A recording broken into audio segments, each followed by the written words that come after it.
Hi అండి, లోహిలీలా TV ఛానల్కి స్వాగతం సుస్వాగతం. ఏమీ లేదండి, ఇప్పుడు పుల్లటి మామిడికాయ తురుము పచ్చడి చేసుకుంటాం, చూద్దాం రండి.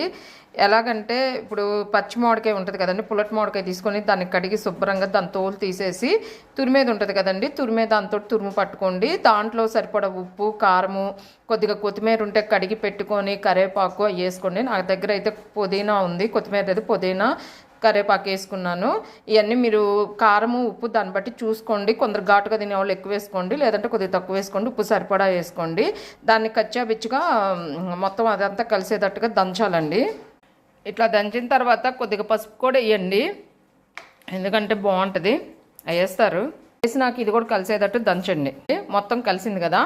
తర్వాత వచ్చేసి కొద్దిగా మెంతులు, అంటే ఇప్పుడు మీకు బాగా ఎక్కువ ఉందనుకోండి ఇది తురుము, కొద్దిగా పావు స్పూన్ మెంతులు, పావు స్పూన్ ఆవాలు వేసుకోండి. నేనైతే కొద్దిగా మెంతులు, కొద్దిగా ఆవాలు వేసి బాండీలో చిట్పట్లాడిచ్చి వేయించి ఇది కొన్ని పొడి కొట్టుకున్నాను.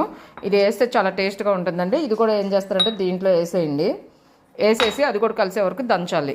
అన్నీ వేసి దంచిన తర్వాత ఒకసారి ఉప్పు కారం చూసుకొని సరిపోతే మళ్ళీ వేసుకొని దంచుకోండి. దంచిన తర్వాత 4 చిన్నులపాయలు వేసి ఇవి కూడా వేసి మొత్తం కచ్చాపిచ్చిగా దంచుకోండి. చిన్నులపాయ అలా దంచాం కదండి, అలా దంచేసిన తర్వాత మొత్తం స్పూన్తో కలిపేసేయండి.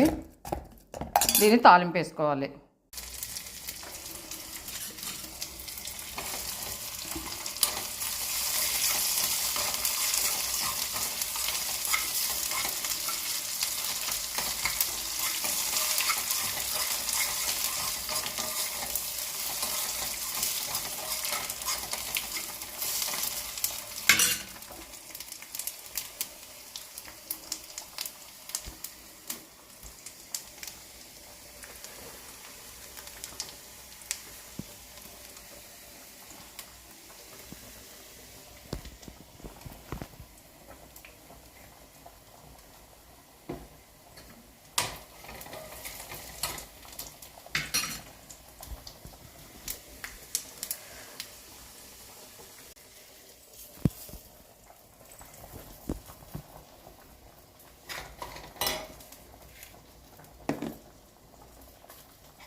దాంట్లో వేసి అలా కలిపేసుకోవటం అండి. అంతేనండి, పచ్చడి అయిపోయిందండి. మీకు